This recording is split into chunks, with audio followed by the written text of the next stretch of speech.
ശബരിമല സ്വർണ്ണക്കൊള്ളക്കേസിൽ അന്വേഷണം പുതിയ വഴിത്തിരിവിലേക്ക്. കേസിൽ അറസ്റ്റിലായ മുൻ Devaswom board president PS Prasanth, board അംഗമായിരുന്ന അജികുമാർ എന്നിവരെ SIT കസ്റ്റഡിയിൽ വിട്ടു. ഒരു ദിവസത്തേക്കാണ് കോടതി കസ്റ്റഡി അനുവദിച്ചിരിക്കുന്നത്. കൊല്ലം പോലീസ് ക്ലബ്ബിൽ വെച്ച് ഇരുവരെയും ഒരുമിച്ചിരുത്തി ചോദ്യം ചെയ്യാനാണ് അന്വേഷണ സംഘത്തിന്റെ തീരുമാനം. കൊല്ലം ജില്ലാ ആശുപത്രിയിൽ എത്തിച്ച് കർശന വൈദ്യപരിശോധന പൂർത്തിയാക്കിയ ശേഷമാണ് ഇരുവരെയും പോലീസ് ക്ലബ്ബിലേക്ക് എത്തിച്ചത്. കസ്റ്റഡിയിൽ വാങ്ങുന്നതിനായി SIT നേരത്തെ തന്നെ കോടതിയിൽ അപേക്ഷ സമർപ്പിച്ചിരുന്നു. 2024-25 കാലഘട്ടത്തിൽ ഇരുവരുടെയും ഭരണകാലത്താണ് വലിയ തോതിൽ സ്വർണ്ണക്കൊള്ള നടന്നത് എന്നാണ് SITയുടെ പ്രാഥമിക കണ്ടെത്തൽ. 2025 ഇടപാടുകളുമായി ബന്ധപ്പെട്ട നിർണായകമായ നിരവധി രേഖകളും സന്നിധാനത്തു നിന്നും ദേവസ്വം ബോർഡ് ആസ്ഥാനത്തു നിന്നും ഇതിനോടകം തന്നെ അന്വേഷണ സംഘം പിടിച്ചെടുത്തിട്ടുണ്ട്. ഈ രേഖകളുടെ അടിസ്ഥാനത്തിൽ വിശദമായ ചോദ്യാവലി തയ്യാറാക്കിയാണ് നിലവിലുള്ള ചോദ്യം ചെയ്യൽ പുരോഗമിക്കുന്നത്. കൊല്ലം ജില്ലാ ആശുപത്രിയിൽ എത്തിച്ച് കർശന വൈദ്യപരിശോധന പൂർത്തിയാക്കിയ ശേഷമാണ് ഇരുവരെയും പോലീസ് ക്ലബ്ബിലേക്ക് എത്തിച്ചത്.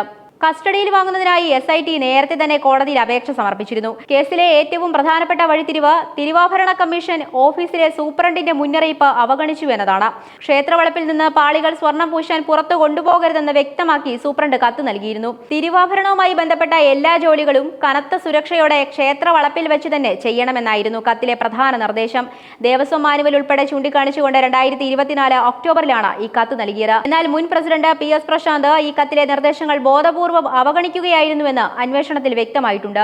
ഈ ഗുരുതരമായ വീഴ്ചയാണ് ഇപ്പോൾ ഇവർക്ക് വിനയായിരിക്കുന്നത്. കേസിൽ കൂടുതൽ നിർണായക കണ്ടെത്തലുകൾ കൂടി ഉൾപ്പെടുത്തേണ്ടതുണ്ടെന്നതിനാൽ കുറ്റപത്രം സമർപ്പിക്കുന്നത് വൈകുമെന്നാണ് ലഭിക്കുന്ന റിപ്പോർട്ടുകൾ. പ്രത്യേകിച്ചും 2025 ദ്വാരപാലക പാളി കൈമാറ്റത്തിൽ കൂടുതൽ വിശദമായ അന്വേഷണം വേണമെന്നാണ് SITയുടെ വിലയിരുത്തൽ. 2019 കൊള്ള മറച്ചുവെക്കാൻ നടന്ന വലിയ തോതിലുള്ള സ്വർണ്ണ തിരിമറികൾ പുറത്തു വരാതിരിക്കുവാനും അത് മൂടിവെക്കാനുമാണ് 2025 പ്രശാന്തിന്റെ നേതൃത്വത്തിലുള്ള ബോർഡ് വീണ്ടും ശില്പങ്ങളും പാളികളും പുറത്തേക്ക് കടത്തി സ്വർണം പൂശുന്ന നടപടികളിലേക്ക് കടന്നതെന്നാണ് SITയുടെ റിമാൻഡ് റിപ്പോർട്ടിലുള്ളത്.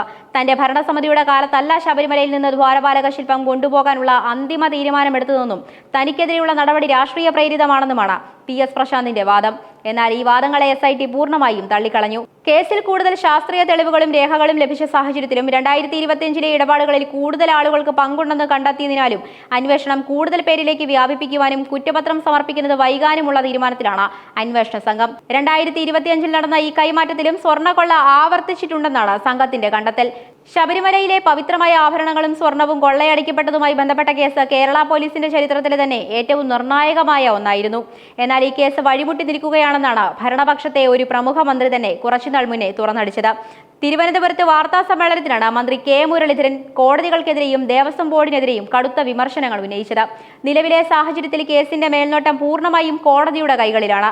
അതുകൊണ്ട് തന്നെ ആഭ്യന്തര വകുപ്പിനോ സർക്കാരിനോ ഇതിൽ കൃത്യമായ ഒരു തീരുമാനമെടുക്കാൻ സാധിക്കുന്നില്ല. ഒരു കേസ് അതിന്റെ യുക്തിസഹമായ അവസാനത്തിലെത്തണമെങ്കിൽ സമയബന്ധിതമായി കുറ്റപത്രം അഥവാ ചാർജ് ഷീറ്റ് കോടതിയിൽ സമർപ്പിക്കേണ്ടതുണ്ട്. എന്നാൽ ഈ കേസിൽ ചാർജ് ഷീറ്റ് നൽകണമെങ്കിൽ കോടതിയുടെ പ്രത്യേക അനുമതി ആവശ്യമാണ്. കോടതി അത്തരമൊരു നിർദ്ദേശം ഇതുവരെ മുന്നോട്ട് വെച്ചിട്ടുമില്ല. ഈ ഒരു നിയമക്കുരുക്കാണ് അന്വേഷണ സംഘത്തിന്റെ കൈകൾ കെട്ടിയിട്ടിരിക്കുന്നത് എന്നൊക്കെയാണ് മന്ത്രി അന്ന് പറഞ്ഞത്.